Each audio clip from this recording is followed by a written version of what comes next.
ये जो हमारे बिल्डर है, सबसे पहले जिसने कॉलोनी डेवलप करी है वो है ओमैक्स बिल्डर। ओमैक्स की बड़ी अच्छी रेपुटेशन है, सब कुछ है, लेकिन उसके बावजूद ये बहुत चीटिंग करते हैं लोगों के साथ में। हम लोगों से 2012 में ही और 2004-5 में ही 1762 रुपए प्रति गज के हिसाब से तो ईडीसी आईडीसी चार्ज ले लिया इन लोगों ने।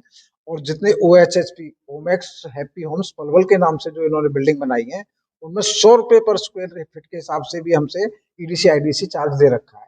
जो कि लगा लो कि एक 100 गज पे कम से कम भी एक प्लॉट का 2 लाख रुपए बनता है, पौने 2 लाख रुपए बनता है। उतना ईडीसी आईडीसी देखो किस टाइम पहले लिया था। उसके बावजूद जो बेसिक एमिनिटीज है, बेसिक फैसिलिटीज है, उनको पूरा नहीं किया।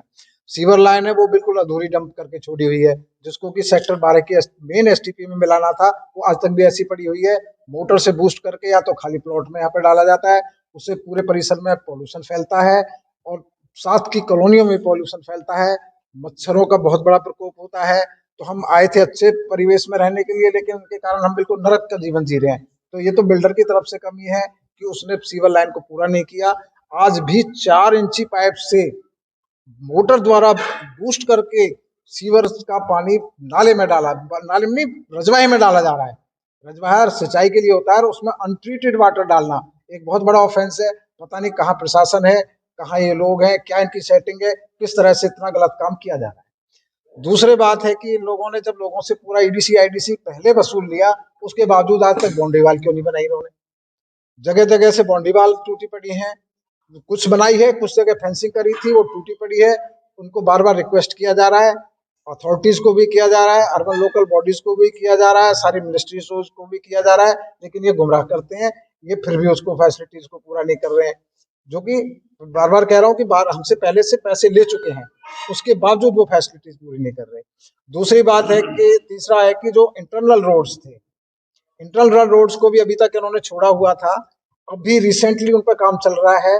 अब इन्होंने इंटरनल रोड को जो कंप्लीट थे उनको कंप्लीट करना शुरू किया है। तो आज लगभग वो काम कर दिया, लेकिन उनको भी जिस तरीके से होना चाहिए पर टेक्निकल स्पेसिफिकेशंस के, वो नहीं किए जा रहे हैं। अगली बात ये कि इन्होंने यहाँ पे एक साइट छोड़ी थी डिस्पेंसरी के लिए, बिल्डर ने उस साइट का पूरा पैसा खा ये पता नहीं बेच बाच के उसको एक प्राइवेट हॉस्पिटल को साइट दे दी है। वहां पे एक 5 मंजिला बड़ा हॉस्पिटल बन रहा है, जबकि डिस्पेंसरी की बात थी और अप्रूवल में डिस्पेंसरी है। तो ये एक बहुत बड़ा अनैतिक कार्य हो रहा है। उसी के साथ में पोस्ट ऑफिस बनना था, पोस्ट ऑफिस की साइट और टैक्सी स्टैंड की साइट भी उस ही कंपनी को, उसी हॉस्पिटल वालों को इन्होंने दे दिया है कि भाई हम इसको अपनी पार्किंग बना लेंगे। तो ये भी एक ऑफेंस किया हुआ है इन्होंने। पावर हाउस जो कि मेन समस्या, अभी भी आप लोग यहाँ पे हो, अभी भी यहाँ पे बिजली नहीं आ रही है। कारण ये कि एक जब एक अलग नगर बसाया है एक शहर में, तो वहां पे सारी फैसिलिटी होनी चाहिए, वहां पे पावर हाउस भी होना चाहिए, जो कि डीटीपी सीटीपी एसटीपी जहां से भी इन्होंने अप्रूवल लिया है, वहां से उसके हिसाब से यहाँ पे पावर हाउस होना चाहिए था। वो पावर हाउस आज तक नहीं बना है। और रही बात बाउंड्री वाल के कारण, यहाँ पे सारी सिक्योरिटी डिस्टर्ब हुई पड़ी है। आए दिन यहाँ पे चोरियां होती है, मार पिटाई होती है, रेजिडेंट्स बिल्कुल भी सुरक्षित महसूस नहीं कर रहे हैं। लगता है कि जंगल में लाके हमने अपने पैसे बर्बाद कर दिए, जंगल में पैसे डाल के, और सिर्फ सिर्फ बिल्डर के तुच्छ लालच के कारण हम लोग दुखी हैं। मेंटेनेंस एजेंसी के बारे में जो कुछ हमारे प्रधान जी ने बताया, वो ये कि उसको पैसे देते रहो काम के लिए, सारी मेंटेनेंस बिल्कुल बर्बाद करी हुई है, कोई मेंटेनेंस नहीं है। आप देखेंगे सिविल लाइन सारी उठनी पड़ी है, क्योंकि इन्होंने सिविल लाइन प्रॉपर बनाई नहीं है।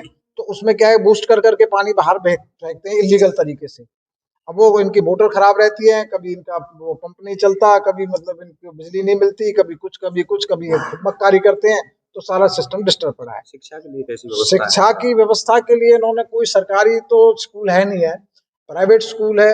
उसमें भी कुछ स्कूल तो ठीक ठाक पढ़ाते हैं जहाँ तक, और कुछ स्कूलों का ऐसा है कि उनकी भी एक बड़ी दिक्कत है कि उनका जो ट्रांसपोर्ट है उसके लिए उनके पास कोई अपना शायद जगह नहीं है, या उनके अपनी ट्रांसपोर्ट को ठीक तरीके से वो अपना पार्किंग नहीं करना चाहते। उससे सारे स्कूलों, कई स्कूलों की अभी भी समाधान नहीं होता, तो आगे क्या रहेगा? अभी समाधान नहीं होता, तो उनके खिलाफ कोई ना कोई प्रशासन की और मदद लेंगे, कुछ करेंगे। कोर्ट जाएंगे, कोर्ट में जाएंगे, अपना कोर्ट से अगर मदद लेंगे।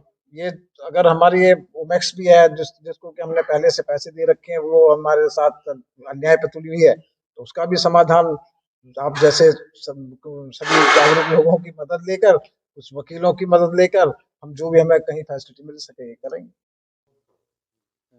क्या बैठक की गई थी किन मुद्दों को लेकर आज हमारी RWA फेज 2 की मीटिंग थी और मुद्दे तो आपके सामने ही है कि ये जो इनकी RWA से सानवी है कंसर्न कंपनी है, यहाँ बिल्कुल भी काम नहीं कर रही है, लोगों का जीना दूभर हो गया है, ना कोई सिक्योरिटी है, ना कोई सफाई है, लोग बहुत परेशान हैं, उसको लेके मीटिंग की गई। तो क्या फैसले लिए गए हैं जिस तरह की आप समस्याएं बता रहे हैं उसके लिए क्या फैसले लिए गए हैं कि जो भी कंसर्न डिपार्टमेंट है यहाँ पे, वो हम बराबर कंप्लेंट कर रहे हैं, आगे भी करेंगे और बिल्कुल सोल्यूशन नहीं हुआ तो फिर हम कोर्ट की तरफ